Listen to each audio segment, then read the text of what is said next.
कोई फेंकली आए लब हमें कपार फट चिन्नी हन क्या की कल सुतवा गए हां माने सुते सुताते दादी वाला पलाव नहीं छे जोड़ दिन के लिए हते दादी पापा पलाव बेट खाओ दी पलाव पर सुते जगिया फकीर बाका काहे रे प्लान है जो जाति गुदरिया जहां तो हां तो बिछा दे दूरा पर अंदर का स्वीट रहते अच्छा ही जी आए बाचा आदरनी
हमारा लड़का भी काला सुनाई चल कई जगह फंसा से सनुदान गाना ले सोच दिया बैठा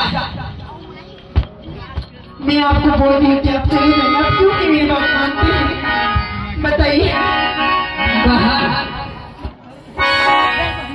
अरे सब कुछ खिला दिए लेकिन चूड़ा दही नहीं खिलाया वो बहन नहीं है आप बैठ क्यों बदू डायन आपको वो काली नागिन है आपको डसेगी नहीं निकल जाएगी उसकी तू नहीं बोलो तू नहीं बोलो तुम्हारा बहुत मार मारेगा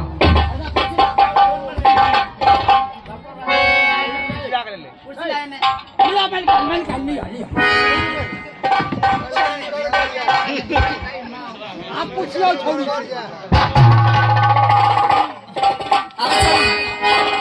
तो से आगे कहे कहीं बोले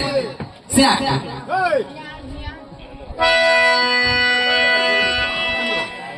कैसना हजानिया बही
छोड़ दे पेट नहीं भरा बहन कुछ दही चूड़ा है अरे सब जाता था तो बहन चूड़ा दही खिला देगा। आज क्या बात है, सूखा रोटी खिला दिए। चूड़ा एकरे सुता करेजा पर चूड़ा कूट के अतार खोए मौगिया पर देखो छे बाप रे बाप हां हमरा को कुछ करिए के उसकी बात लग छै। हम तो क्या करेजा पर धान कूटवे चूड़ा कूटवे कोई बोलते रे बेचारी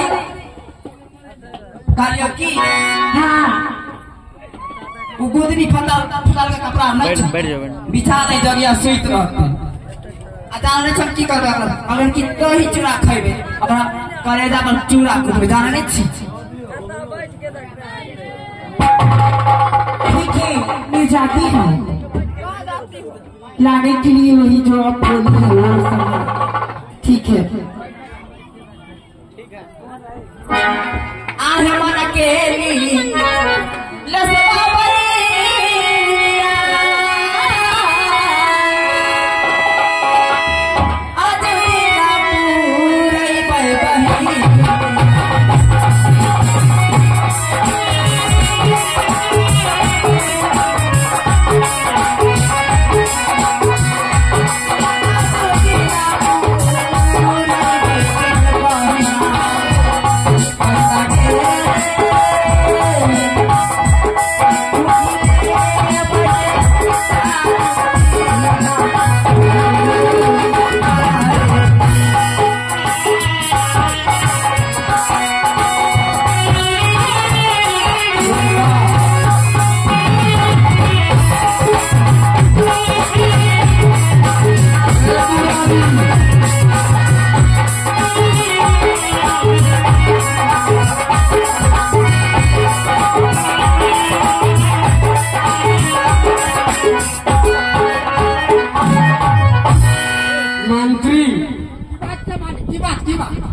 ये अच्छा हुआ नहीं। हाँ बिस्तारा लगा कर को दही चूड़ा खिलाता। हाँ हाँ बड़ सुंदर बिछौना दे देखे छे ई मखमल के बिछौना छे। चलो तो ठीक है यहाँ पर खा के सुत रहो इंद्री भर में यहाँ बिछौना नहीं मिलो। अरे हरा ज्यादा इंडिया में बोला करो वे है यहाँ पर खा के सुत रही हो मालिक ले आओ खाना ले आओ। मेहमान है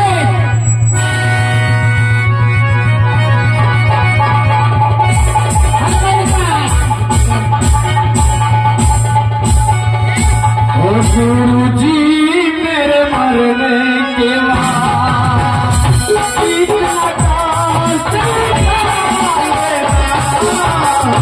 गुरु जी मेरे मरने के बाद गुरु जी मेरे मरने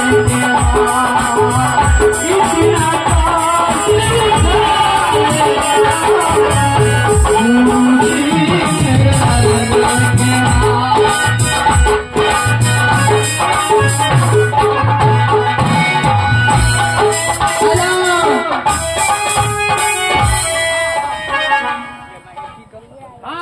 आगे खाता बाजी तू जो खाए छी भर भर के सुतल रहे छी कोनो काम नहीं छी तोरा एक बेर कहले छोरी साथे काम में हाथ बढ़ा दबी तनी तो देख उंधे नहीं छी।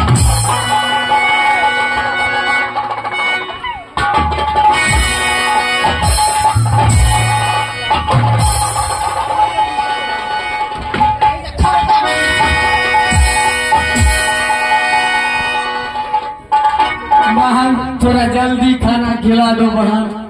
अच्छा तनी स्वीट रोल स्वीट के उठिया तब खाना बाबा जी औना नहीं सुते ओना नहीं सुते बुझली तू केना सुते हम अपने सुते।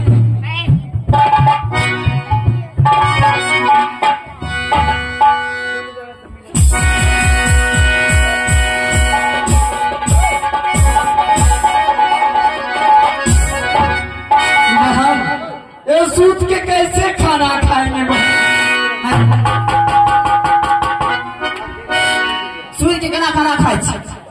सूत केना खाए तू उठ के खाए छी।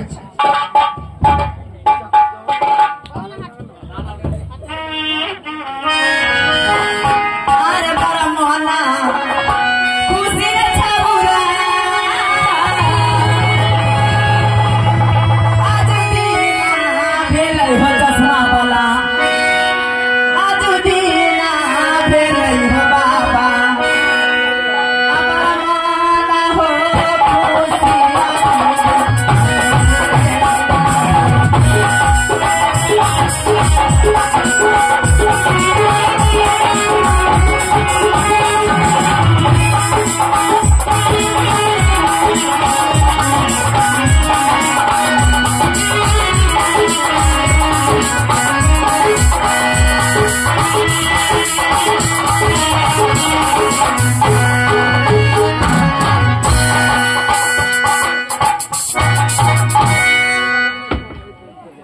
बाबा जा करेजा का हाथ तो अपन मोड़ लेके अपन चल हमरा उसको मत बोल छोड़ दे तो बांध कर दे अरे हमरा उसको मत बोली मतलब अरे जोगिया के करेजा पर चूड़ा कुछ कोई बोलते रे हमें कैसे बबतिया पर चोट मरना जा अरे चूड़ा जाबा कुटबै रे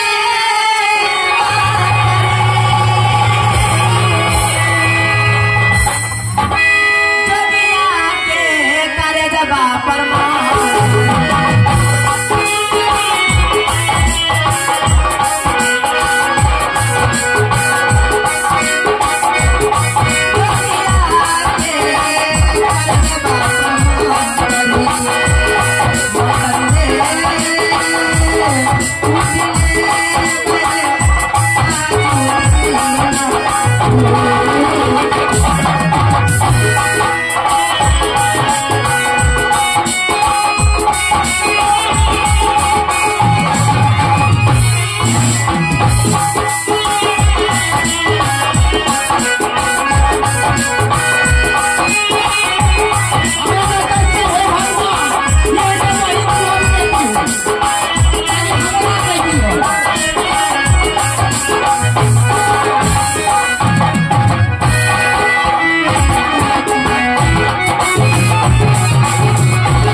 चूड़ा मोने हाँ ये मैं कर लड़का चूड़ा हाँ तो खरी रहे हाँ मैं कहीं कहीं हमने दे दे मुझे खाओ का हमें कैसे है भगवान सबके भपही ने दी हो खाली हमारा नहीं दिया है कोई बही नहीं हो अरे मन से जे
रंजीत साहनी जी की तरफ से उन श्रीमान जी को लगाए सीट का चोट और तुरंत निकाले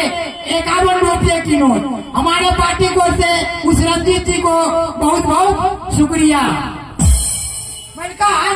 चूड़ा नहीं बढ़िया भले हो अरे थोड़ी बढ़िया हो फिर स्कूट हाँ बढ़िया स्कूट अभी गाछिया फूट लिए हाँ चूड़ा छाटा ही नहीं होना बुझलिए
बनते रे हमारे खौना बनते कन बोल के देखोगे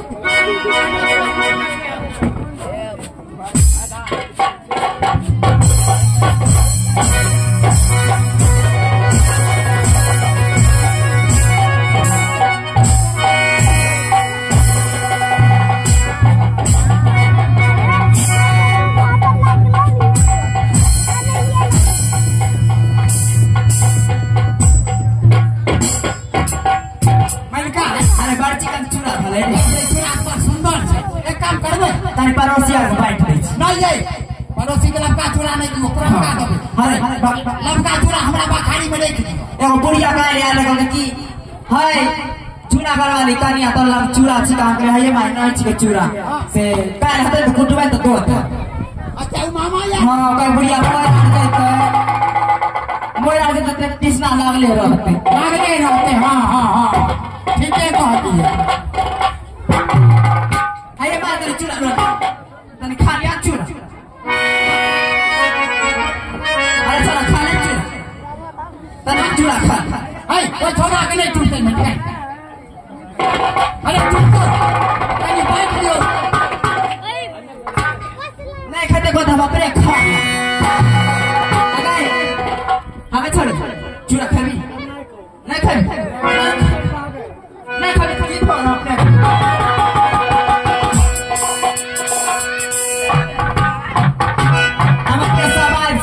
चूड़ा वो चिचिया पैदा ही बैठो कि पैसा आ जात नहीं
चूड़ा लो आज मोर ठीक है जाए